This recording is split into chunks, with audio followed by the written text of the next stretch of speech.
एक भूतिया कब्रिस्तान।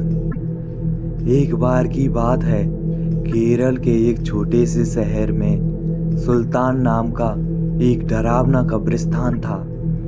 ऐसा कहा जाता था कि उस कब्रिस्तान में विभिन्न प्रकार के अलौकिक शक्तियां रहती थी। एक चांदनी रात को बिल्ली, लूसी और रोहित, तीन दोस्त कब्रिस्तान के किनारे पर एकत्रित हुए। अचानक उनको कब्रिस्तान से भयानक फुसफुसाहट की आवाज़ सुनाई दी। आवाज़ कहाँ से आ रही थी, यह देखने के लिए वो हाथ में टॉर्च लेकर सावधानी से कब्रिस्तान के गेट के अंदर घुसे। जैसे ही वे कब्रिस्तान में दाखिल हुए, हवा तेज चलने लगी। अचानक उन्होंने एक इंसान को एक मकबरे के पास टहलते हुए देखा। वो उदास और खोया हुआ दिखाई दिया, इसलिए ज्योति, रिया और रोहित उसके पास आए और पूछा, कौन हो तुम और इतनी रात को यहाँ क्या कर रहे हो?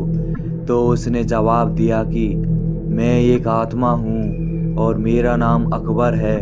अकबर ने उन्हें उस भयानक अभिशाप के बारे में बताया जो इस कब्रिस्तान के सभी आत्माओं को परेशान करता था। हर रात एक प्राचीन चुड़ैल जागती थी और कब्रिस्तान पर जादू करती थी और अकबर जैसी मासूम आत्माओं को अपने वश में कर लेती थी। अभिशाप को तोड़ने का एकमात्र तरीका कब्रिस्तान के पीछे के जंगल में एक पेड़ के नीचे छुपी हुई मंत्र पुस्तिका को ढूंढना और आधी रात से पहले उसे नष्ट करना था। जादुई पुस्तक ढूंढने की दृढ़ संकल्प लेकर बहादुर तिकड़ी अपने मिशन पर निकल पड़ी। उन्होंने अंधेरे में मकबरे के बीच रास्ता खोजा, जंगल में जाने के लिए, और इस बात का ध्यान रखा कि आराम करने वाली आत्माओं को परेशान ना किया जाए।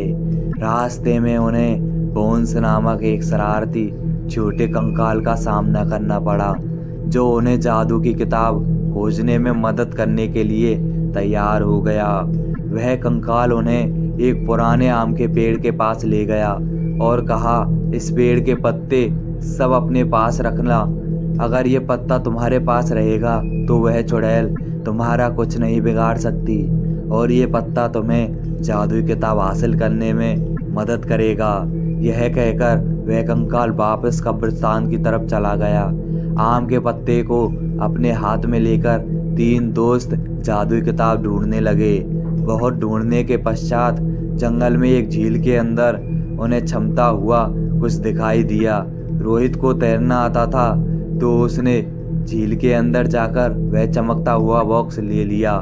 जैसे ही आम के पत्ते को बॉक्स के ऊपर रखा, वैसे ही बॉक्स खुल गया और चमकती हुई जादुई किताब बाहर निकल आई। आधी रात करीब आते आते वे तीनों अपने हाथ में जादू की किताब लेकर शराब को तोड़ने के लिए कब्रिस्तान की तरफ बढ़े। कब्रिस्तान में आकर वे किताब को खोलने लगे और एक प्राचीन मंत्र का पाठ किया। मंत्र का पाठ करते ही जमीन कांपने लगी और कब्रिस्तान में एक तेज रोशनी छा गई। वह चुड़ैल जाग गई और गुस्से में दिखाई दी, लेकिन उसकी शक्ति धीरे धीरे कम होने लगी। उसने ज्योति, रिया और रोहित को जादुई किताब पढ़ने से रोकने के लिए अपनी जादुई शक्तियों का प्रयोग किया, लेकिन उन तीनों पर कोई असर नहीं हुआ, क्योंकि उन तीनों के पास आम के पत्ते थे जो उनकी रक्षा कर रहे थे। धीरे धीरे चुड़ैल की सारी शक्ति खत्म हो गई और वह चुड़ैल नष्ट हो गई और वह कब्रिस्तान उसके शाप से मुक्त हो गया।